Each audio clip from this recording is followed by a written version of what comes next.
Bagaimana penguji memeriksa skripsi atau tesis kalian menjelang sidang? Mari simak video ini.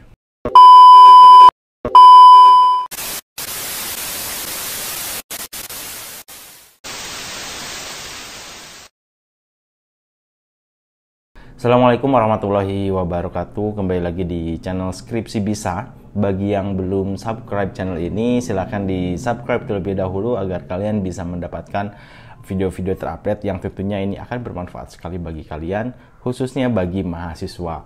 Nah, sidang skripsi merupakan tahapan akhir mahasiswa yang memang sebagian besar mahasiswa akan merasa khawatir untuk menghadapi sidang skripsi ya. Banyak juga mahasiswa yang merasa takut dan nervous saat menghadapi sidang skripsi.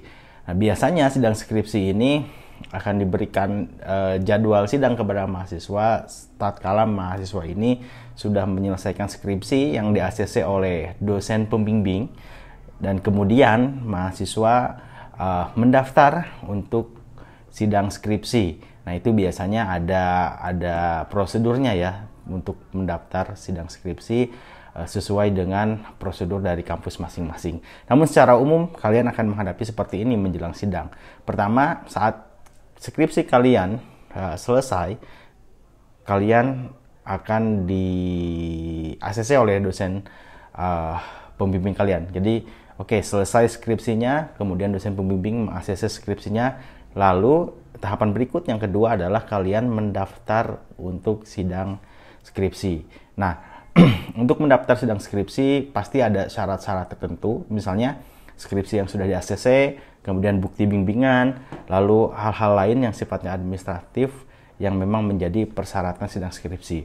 Setelah itu berkas kalian penuhi, kemudian kalian mendaftar. Ya, biasanya ada form pendaftaran. Kalian isi form pendaftaran. Setelah itu, kalau pendaftarnya diterima, kita tinggal menunggu sidang ya, menunggu jadwal sidang yang akan diinformasikan oleh kampus. Nah, saat menunggu jadwal sidang, biasanya ya jadwal sidang itu muncul seminggu sebelumnya. Jadi kita tahu nih, oh jadwal sidang saya minggu depan. Biasanya seperti itu. Jarang sekali yang mendadak ya, kita daftar sekarang besok sidang ya, jarang ya. Biasanya juga seminggu sebelumnya atau bahkan mungkin ada yang lebih 2 minggu sebelumnya sudah dijadwalkan sidang skripsi. Nah, itu secara umum garis besar bagaimana proses kalian mendaftar sidang skripsi. Nah, lantas bagaimana seorang penguji itu memeriksa skripsi kalian? Saat kalian menyerahkan berkas skripsi yang sudah di-ACC, biasanya itu terdiri dari 3 rangkap atau 4 rangkap skripsi. Itu akan didistribusikan kepada penguji oleh pihak akademik ya. Jadi calon penguji itu akan menerima berkas skripsi kalian dulu. Nah, itu biasanya akan dibaca oleh penguji menjelang sidang.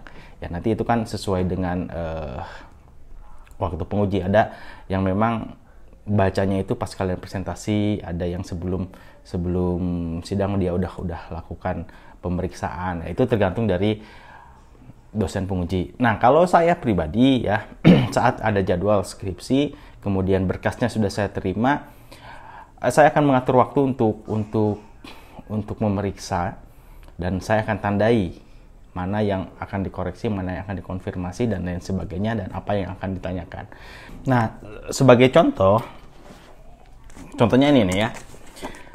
Misalnya nih jadwal sidang di tanggal 10, sekitar tanggal 3 atau sebelum tanggal 10 ya, saya sudah menerima berkas atau draft skripsi yang akan disidangkan oleh mahasiswa yang bersangkutan.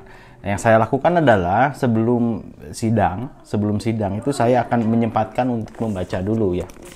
Nah, biasanya saya akan tandai beberapa hal yang akan ditanyakan dan akan dikoreksi. Ini macam-macam ya, ada yang melipat seperti ini. Kalau saya senangnya dilipat ya, sehingga pas sidang itu bisa langsung terbuka. Dan kemudian poin-poin yang akan saya tanyakan biasanya akan saya resume di depan seperti ini nih. Ya, ini beberapa poin yang akan jadi pertanyaan saya kepada mahasiswa ini. Itu dilakukan, ini dibaca dan dilakukan sebelum jadwal sidang mahasiswa ini. Jadi itu yang saya lakukan kalau misalnya memeriksa skripsi untuk ujian. Jadi ada tipikal dosen yang seperti ini. Jadi sebelum sidang, sebelum ujian dia akan baca dulu. Dia akan lihat dulu seperti apa. Ada yang perlu dikoreksi, ada yang perlu dikonfirmasi, ada yang ingin ditanyakan. Itu nanti akan dilaksanakan di sidang skripsi.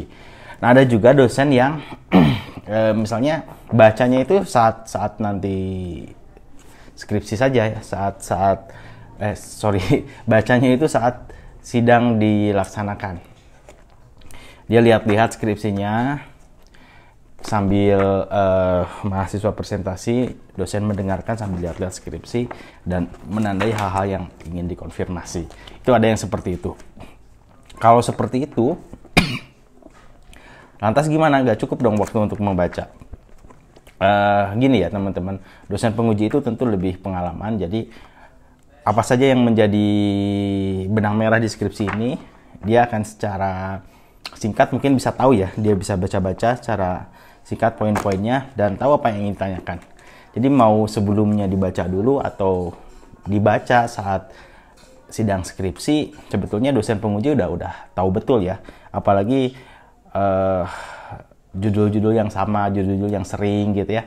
Jadi udah di luar kepala. Jadi makanya jangan heran kalau misalnya banyak pertanyaan penguji padahal baru baca saat sidang atau baru baca 1 jam sebelum sidang. Ya itu kan karena para dosen penguji sudah pengalaman ya, sudah pengalaman meneliti, sudah pengalaman membimbing, sudah pengalaman menguji, dan sudah banyak buku yang dibaca juga terkait skripsi yang disidangkan. Nah, itu kemudian ada juga dosen yang tidak baca sama sekali skripsinya.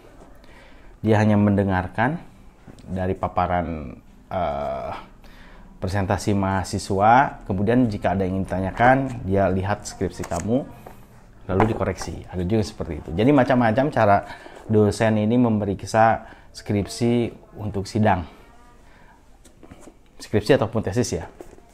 Ada yang dibaca sebelumnya, ada yang sambil baca sambil mendengarkan presentasi, ada yang tidak membaca, hanya mendengarkan presentasi, dan itu kembali lagi kepada dosen penguji ya.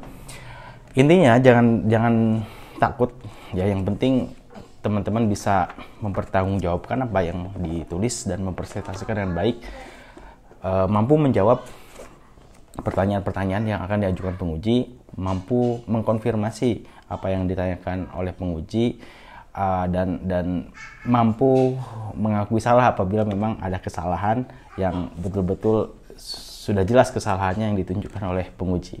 Nah, intinya seperti itu teman-teman semua. Semangat semuanya. Terima kasih sudah menonton video ini. Nantikan video-video kami berikutnya. Assalamualaikum warahmatullahi wabarakatuh.